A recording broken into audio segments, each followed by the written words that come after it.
tidak menghias kuburan, kita juga tidak mensucikan kuburan. Tidak menganggap dia ini seperti Hajar Aswad sampai nisanya diciumin. Na'udzu, ini ajaran Yahudi, ini ajaran Nasrani. Kimat jangan gegabah.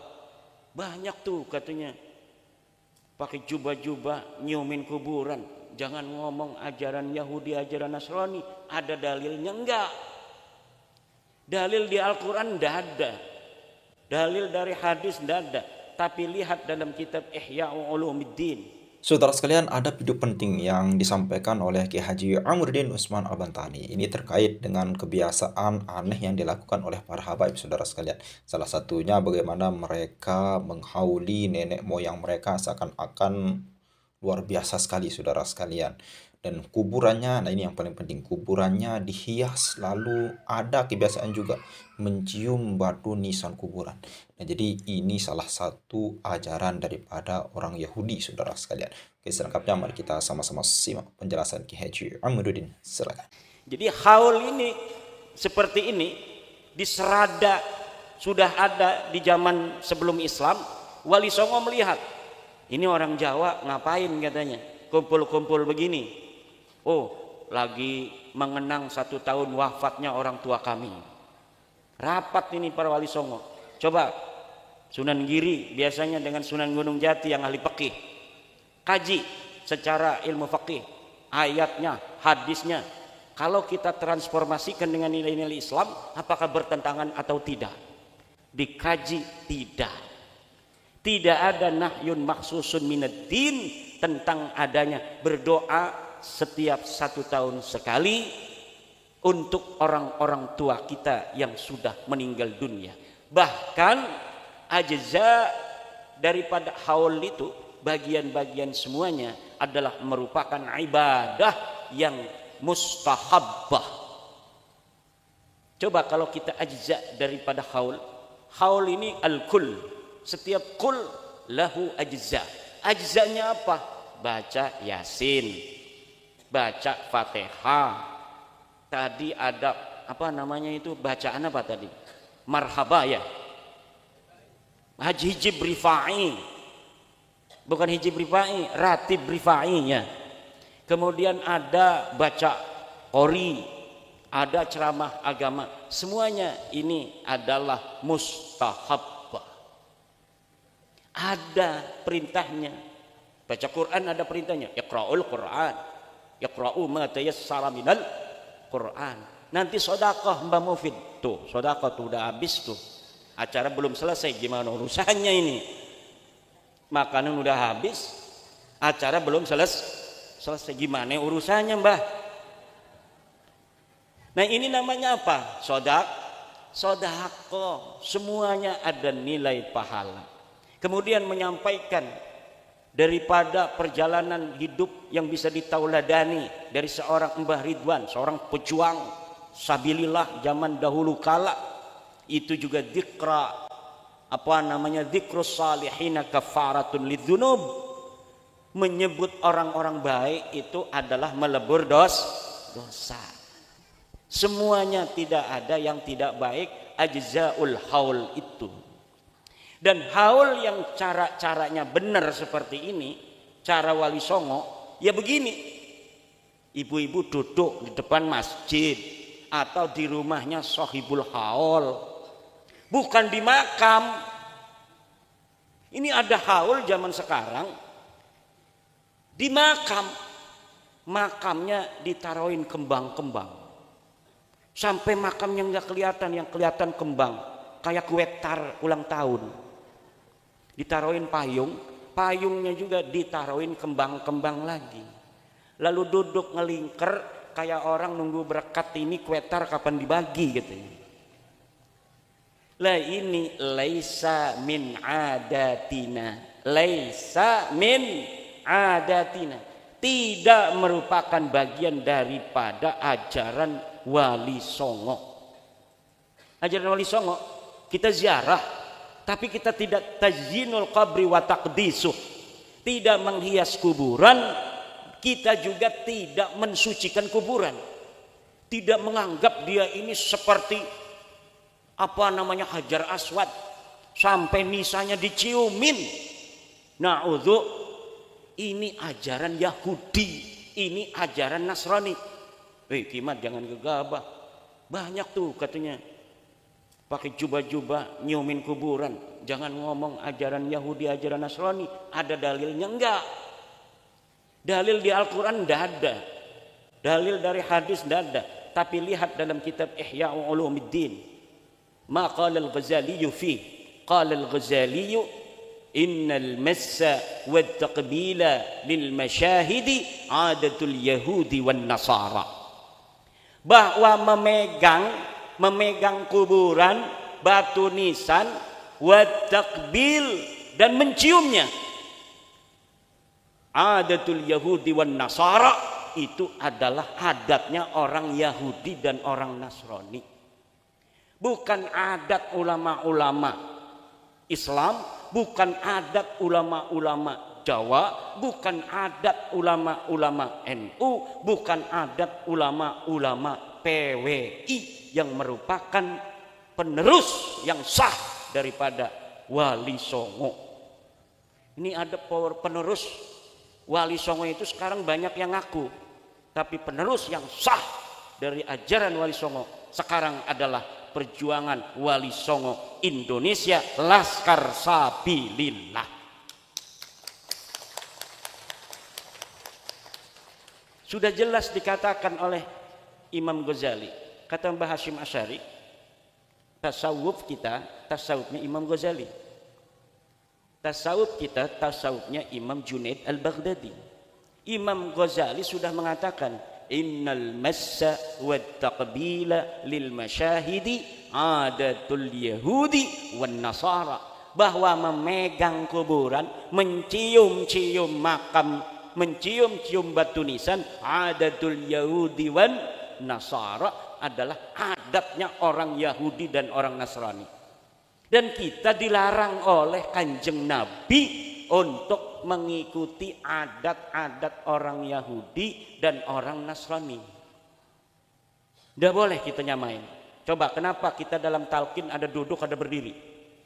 Asalnya Nabi berdiri, ngelihat orang-orang Yahudi berdiri, kata Nabi kita duduk.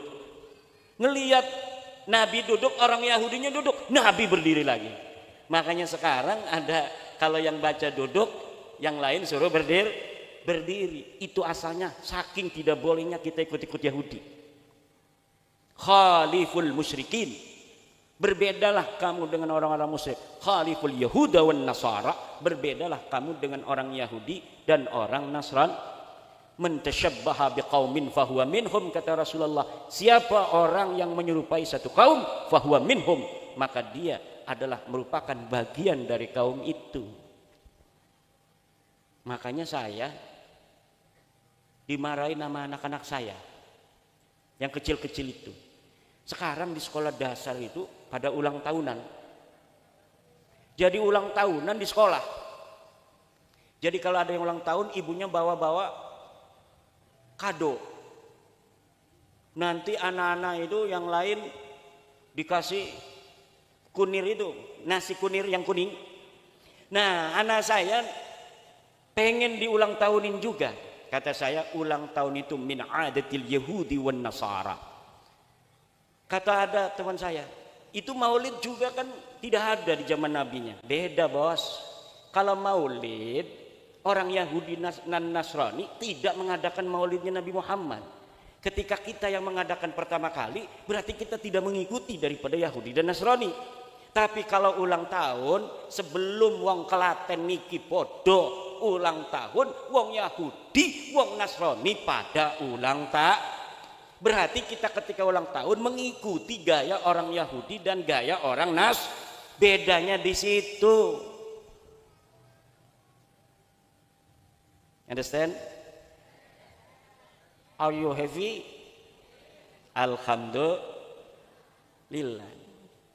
Jadi mau ulang tahunan gini. Lah kita itu kalau dakwah sama anak saja kan kita dakwah. Terserah anak kita. Sama istri aja, istri itu bukan kita loh. Istri itu bukan kita. Tapi kita ngomong apabila ditanyakan oleh istri ulang tahun haram apa halal? Haram. Makanya istri kalau tanggal lahir dia, oh ini tanggal sekian ya. Diam aja, saya pura-pura blow on. Dia pengennya selamat ulang tahun. Ngomong selamat ulang tahun begitu juga berarti kita muafiqun li'adatil yahudi wan nasara. Banyak yang tidak setuju dengan saya, ndak apa-apa. Oh katanya Kiai Mat itu kayak orang Wahabi, apa-apa ndak boleh. Bukan ndak boleh. Maulid nanti ndak boleh dong kalau misalnya ulang tahun ndak boleh. Beda bos. Istidlalnya bagaimana? Karena maulid tidak pernah dilakukan oleh Yahudi dan Nasrani, kita sebagai orang yang mengadakan sendiri. Jadi kita bukan follower, kita bukan pengikut, kita mengadakan sendiri mastahsanna, sesuatu yang kita anggap baik menurut kita. Kalau ulang tahun itu baik menurut Yahudi, baik menurut Nasrani, kenapa kita mengikuti? Karena orang Yahudi Nasrani sudah melakukannya dan happy kan. Satu lagi keuntungan buat laki-laki, kalau kita tidak setuju adanya ulang tahun, kita nggak ada pengeluaran tambahan. Alhamdulillah. Setuju ya? Ini ulang tahun kemarin istrinya. Setuju. Tapi kalau ada yang ulang tahun saya nggak marah. Itu namanya cara dakwah. Jangan misalnya gini, Mbak Mufid ngajar ngaji. Hei dulur, ojo podo nanggep dangdutan. Ngajar ngaji nih. Pas itu ada tetangga dangdutan. Ngambek Mbak Mufid gak mau ngajar ngaji lagi.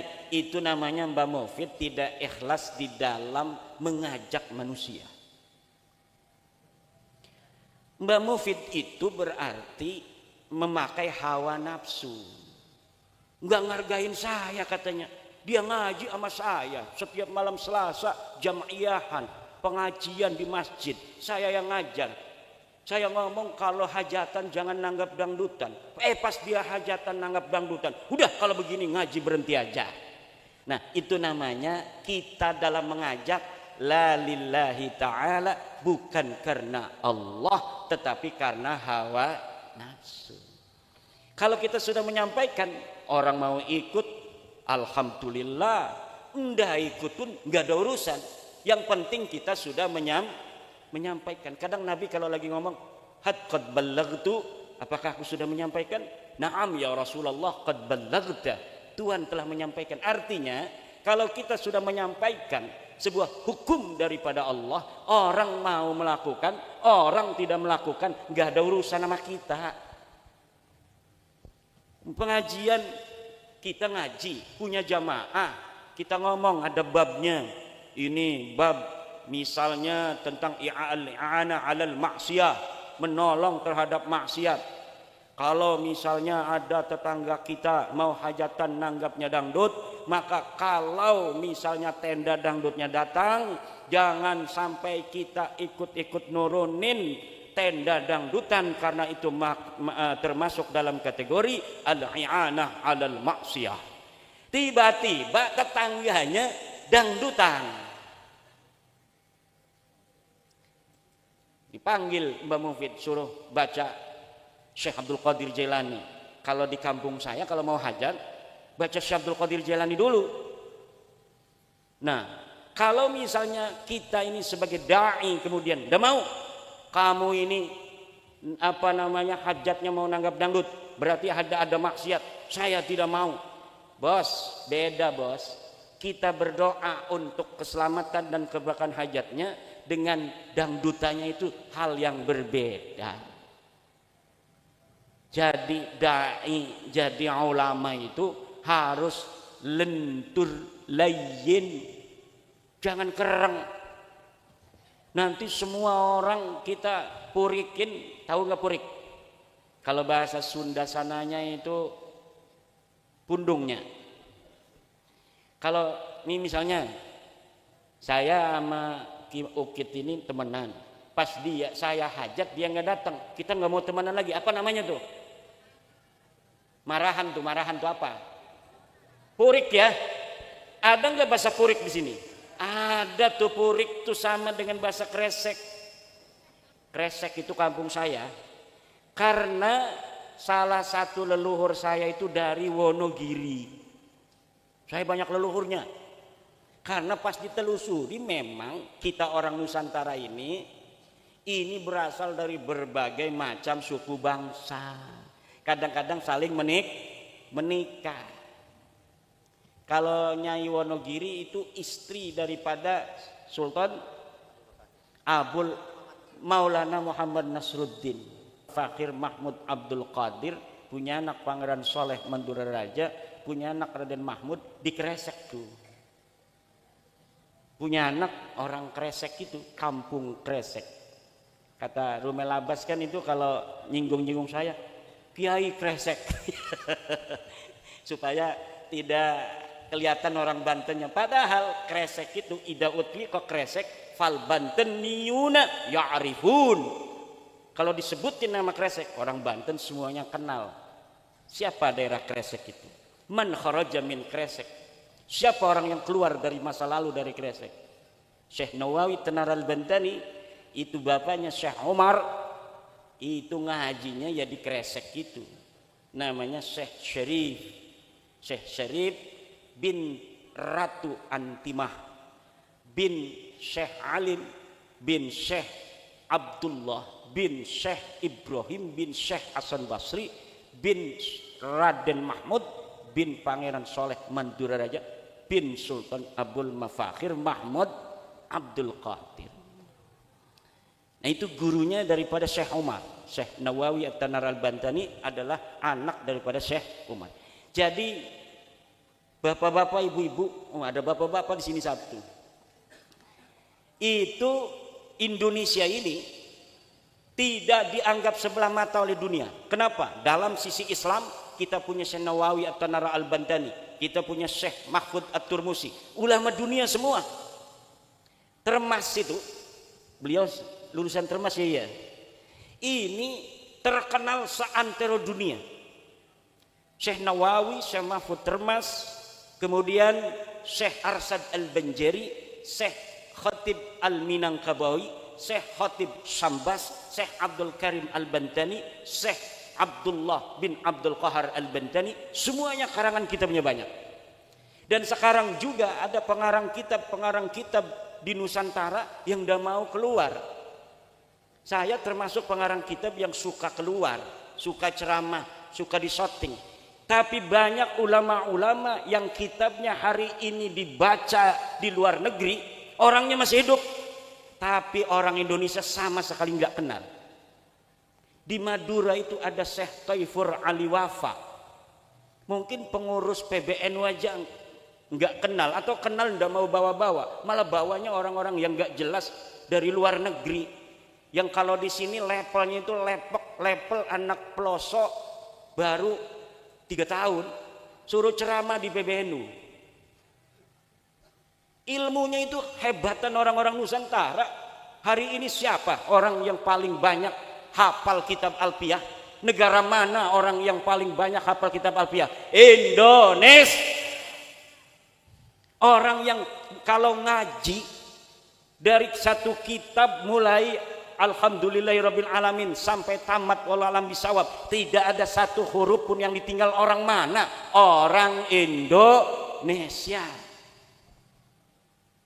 Apakah orang Indonesia sama orang Mesir? Tidak.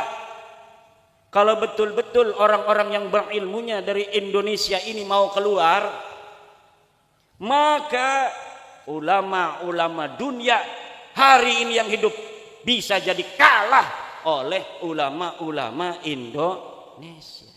Tapi ulama Indonesia yang alim-alim kadang-kadang nggak mau ikut-ikutan campur, nggak mau masuk PCNU, nggak mau masuk PWNU, apalagi PBNU. Dia maunya ngajar ngaji aja sama santrinya. Kadang santrinya cuma 20, santrinya cuma 100, tapi ilmunya luar biasa. Dia tidak pengen santri-santri banyak-banyak. Banyak ahli ilmu yang seperti itu. Mbah Ihsan Jampes, pengarang kitab Sirajut Talibin, yang kitabnya mendunia, baru wafat tahun 50-an. Orang Indonesia nggak ada yang kenal waktu masih hidupnya. Tapi ketika sudah wafat, Syekh Ihsan Jampes ini terkenal di seluruh dunia karena cara penulisan kitabnya yang halus bagaikan karangan orang Arab.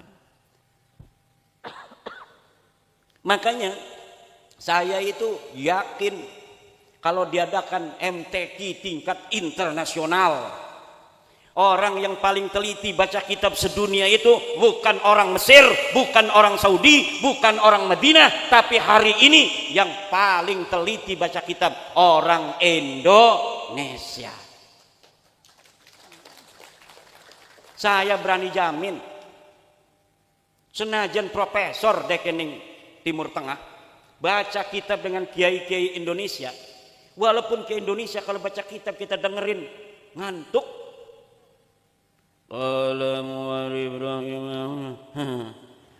Wis ngucap sapa Kiai Musonib, Ja'a Zaidun raqiban wis teka.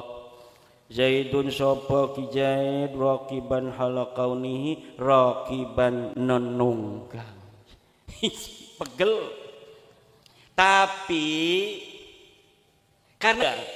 Tapi kalau dia lagi niat ngaji ngalap barokah, udah kemasupan Wali Songo. Ya ngantuk, dianya baca, santrinya tidur semua. Itu walaupun tidur barokah. Tapi kalau ditanya satu-satu per huruf, ja'a, apa itu? Ja'a kalimah fi'il mati. Zaidun jadi apa? Dia jadi fa'il. Raqiban jadi apa? Dia jadi hal. Ditanya istiqoqnya juga bisa. Mana dalil alfiahnya? Bisa. Orang Timur Tengah belum tentu. Kenapa kita harus inferior kepada orang Timur Tengah dalam Islam? Kita harus inferior kepada orang-orang bule dari warna kulit. Kita harus inferior kepada orang-orang Arab mengenai hidung kita. Padahal kita sama-sama keturunan Nabi Adam alaihissalam. Ibu kita sama-sama Hawa. Ibu kita Hawa, semuanya sama. Kakek kita Adam. Kenapa kita harus merasa kita kalah dengan orang bule? Kenapa kita harus merasa kalah sama orang Mesir? Kenapa kita harus kalah dengan orang Arab? Kita bangsa Nusantara, bangsa besar. Klaten banyak candi-candi, Mbak Mufid. Apa itu artinya ada candi di Klaten? Artinya bahwa dulu leluhur orang Klaten orang-orang cerdas. Disangkain gampang kita bikin candi, susah. Sampai sekarang itu orang belum bisa mikir bagaimana cara ngangkat batu ke Candi Borobudur masa lalu. Prambanan, Klaten ya, Prambanan. Ini berarti ini bapak-bapak orang Klaten, ibu-ibu, ini adalah keturunan daripada orang-orang cerdas di masa lalu. Coba zaman sekarang, bisa nggak kita sehalus memahat daripada batu seperti leluhur kita dulu? Belum tentu. Berarti kita ada degradasi. Berarti ada kemampuan yang dimiliki oleh leluhur kita masa lalu, hari ini kita tidak mampu untuk melakukannya. Kita hanya bangga dengan budaya-budaya dari luar, sementara budaya kita sendiri kita hilangkan. Agama boleh berbeda. Leluhur kita waktu itu masih Hindu, leluhur kita waktu itu masih Buddha. Tapi kan kemampuannya bisa kita ambil. Kita bisa bikin masjid kayak Prambanan. Kalau kita hari ini masih bisa memahat seperti leluhur kita dulu. Kenapa masjidnya begini nih? Nggak keren, nggak ada batu-batu yang bertumpuk-tumpuk. Karena kemampuan kita jauh dari leluhur kita. Kenapa bisa kemampuan orang Nusantara hari ini terdegradasi? Karena kita dijauhkan, dipotong hubungan kita dengan leluhur kita. Dianggapnya kita ini ujug-ujug lahir jadi Islam. Sebelumnya tidak ada leluhur kita di Nusantara. Kita ini keturunan para raja-raja di tanah Jawa. Minimal tukang batu Prambanan itu leluhur kita. Minimal itu. Cerdasnya luar biasa. arsitektur dunia, melihat Prambanan terkagum-kagum. Orang sini lahir sampai lulus SMA ada yang belum pernah ke Prambanan. Betul? Saya ke Prambanan berkali-kali bawa santri ke Borobudur. Orang sini nggak pernah naik Borobudur, nggak pernah naik Prambanan, cuma jualan bakpia itu di pinggir jalan. Betul? Berarti cerdasan ibu-ibu. Dapat duit, kita dapat capeknya. Bulan puasa saya pernah naik ke Borobudur karena saya nganter anak saya pesantren di Gresik. Pulang-pulang mampir dulu ke Borobudur. Kalau saya kan nggak puasa, musafir, tapi saya bawa teman Ustadz. Kata saya, musafir nggak apa-apa, nggak puasa juga, saya mah kuat katanya. Dia tetap puasa terus 2 hari. Pas saya ajak naik ke Borobudur, di atas itu saya minum aqua. Mau buka? Enggak, saya kuat. Semakin siang semakin panas. Turun-turun ada dawet. Dia di belakang saya kan, saya sama istri. Dawet gitu saya. Dia diem aja. Mau? Apa itu? Dawet. Ya udah satu lagi gitu ya. Kita ini agama suruh puasa betul. Tapi ada hal-hal di mana kita boleh meninggalkan kewajiban itu dengan adanya udzur. Misalnya kalau kita sedang bepergian atau ada mane'. Misalnya ibu-ibu sedang haid, nggak apa-apa ndak puasa, bahkan ndak boleh itu. Ya. Tapi nanti kalau sudah bulan Syawal, sambil puasa sunnah Syawal 6 hari, sambil kita qadha. Kalau kita nggak qadha dalam 1 tahun, ingat tahun berikutnya harus ditambah 1 mud itu nasi itu beras. Nah, ini bapak-bapak ibu-ibu yang ingin saya terangkan pada kesempatan malam hari ini mengenai adanya budaya-budaya yang dikira ini budaya kita, seperti megang kuburan, nyium makam, padahal itu bukan budaya kita. Bahkan itu budaya kafir, budaya Yahudi dan Nasrani. Maka jaga anak kita jangan sampai ikut nih golongan orang-orang yang suka nyiumin kuburan. Doraka.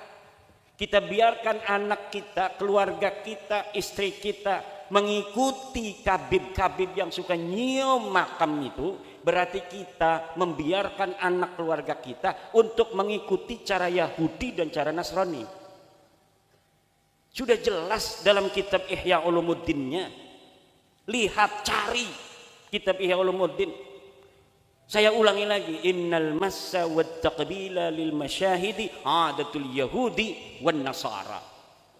Belum lagi menghadiri cerita-cerita khurafat, rantai emas dari langit, hujan susu, mi'raj 70 kali. Ini lihat di dalam kitab Hadhihi hiya as-sufiyyah fi Hadramauta. Apa yang dikatakan ulama tentang cerita-cerita Ba'lawi? Inna hadhil qisasa kufrun bawahun la yajuzu i'tiqaduha wa la ar-riwayatu anha illa ala sabilit tahakkumi war raddi 'alaiha. Bahwa tidak boleh kita meyakini daripada kisah-kisah khurafat yang diceritakan oleh Ba'lawi itu. Saya ulangi lagi supaya satu-satu kalimatnya. Inna hadhil qisasa, bahwa sesungguhnya kisah-kisah Ba'lawi ini, karena kitab itu khusus menerangkan tentang kisah-kisah Ba'lawi. Kufrun bawahun, dia adalah kekufuran yang nyata. La yajuzu i'tiqaduha, tidak boleh meyakininya. Cerita-cerita dusta dan cerita-cerita khurafat itu.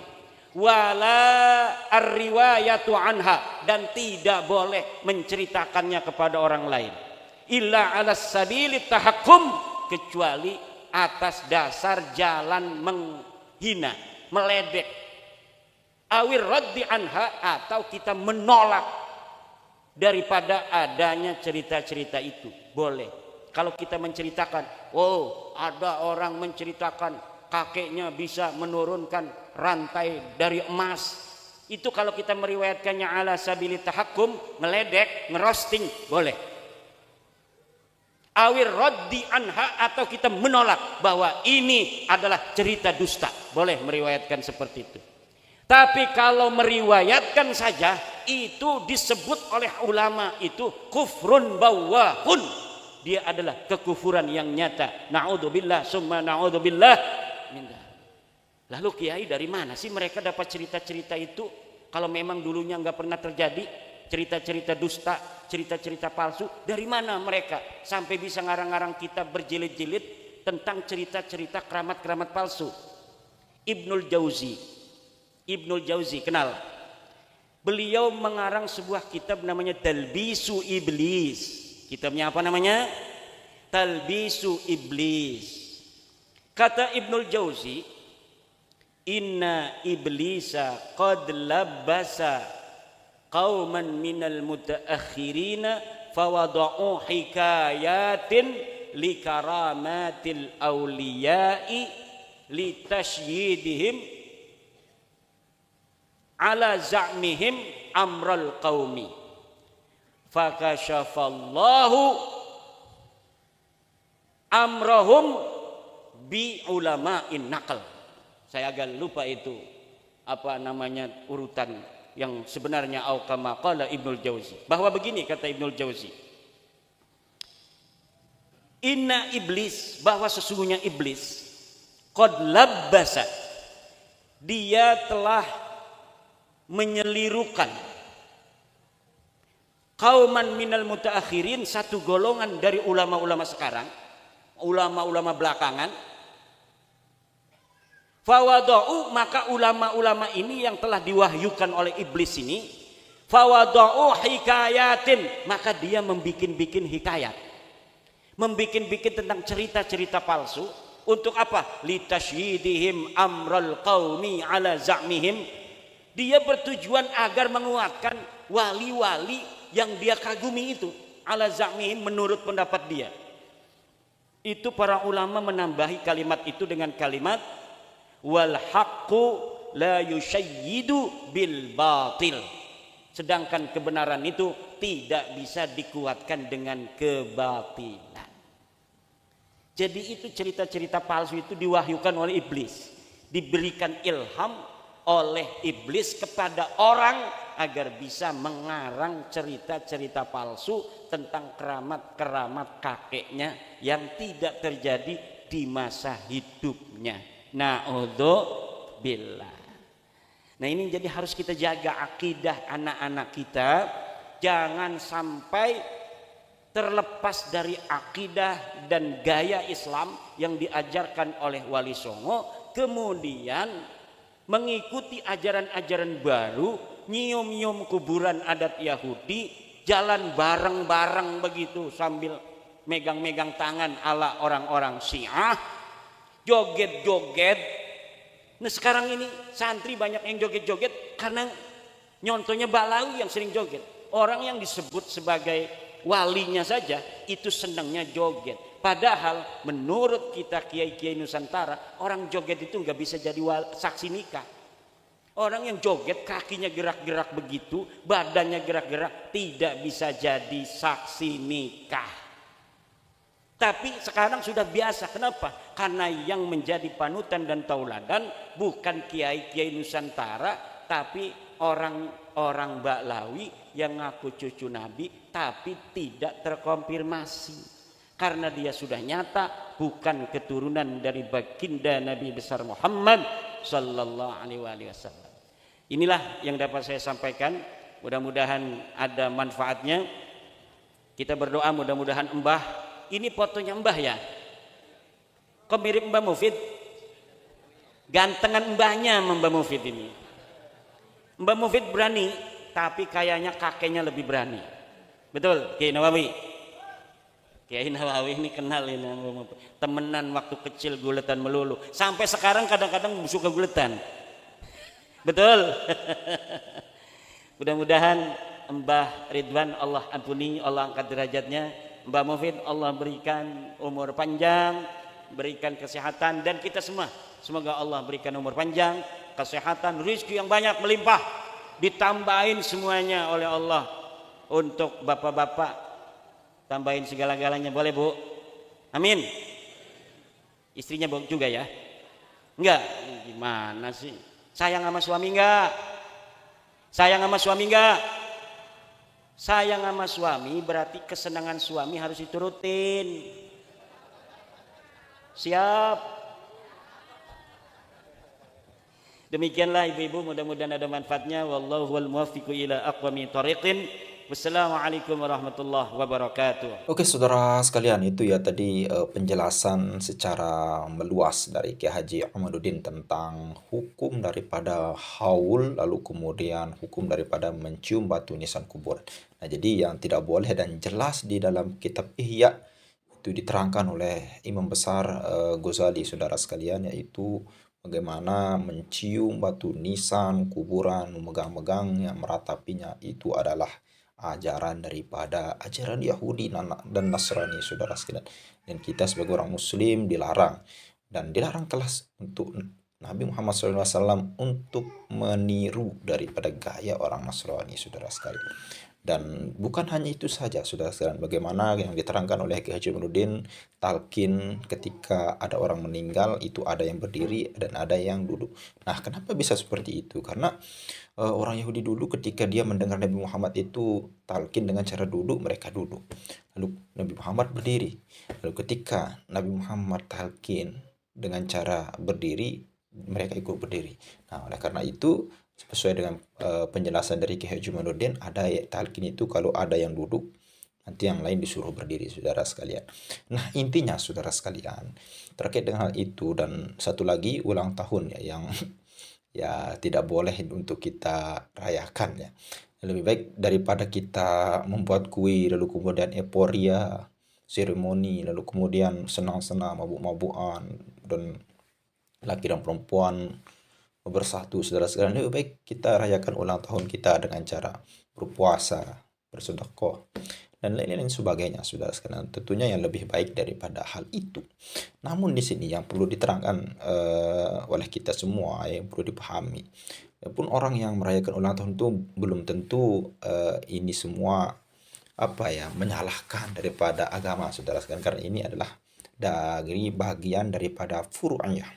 Ya merayakan ulang tahun lalu kemudian meniup lilin dan lain sebagainya itu ya sah-sah saja sebenarnya saudara sekalian. Namun di sini perlu kita ingat, ini tradisi siapa? Apakah seperti itu tradisi Nabi kita, Nabi besar Muhammad SAW? Namun ketika ada orang yang merayakan seperti itu ya kita jangan melarangnya saudara sekalian. Ya, itu memang keyakinan dari mereka. Tidak apa-apa saudara sekalian. Tidak mungkin ini tidak tidak berdosa lah. Kenapa? Karena tergantung bagaimana kita melaksanakan hal itu. Ya kalau merayakan ulang tahun, meniup lilin, lalu kemudian setelah itu pengajian, lalu kemudian baca yasinan, ceramah, lain sebagainya, ada ilmu di situ, ada mengingat Allah di situ, ya tidak apa-apa. Kenapa harus melarangnya? Namun kalau ada orang yang ulang tahun lalu kemudian tiup lilin, setelah tiup lilin itu pesta, minum minuman keras, berkumpul laki dan perempuan sampai larut malam. Nah ini yang dilarang saudara sekalian. Ya mungkin hanya itu saja yang bisa kita sampaikan, mudah-mudahan bermanfaat. Sekian, assalamualaikum warahmatullahi wabarakatuh.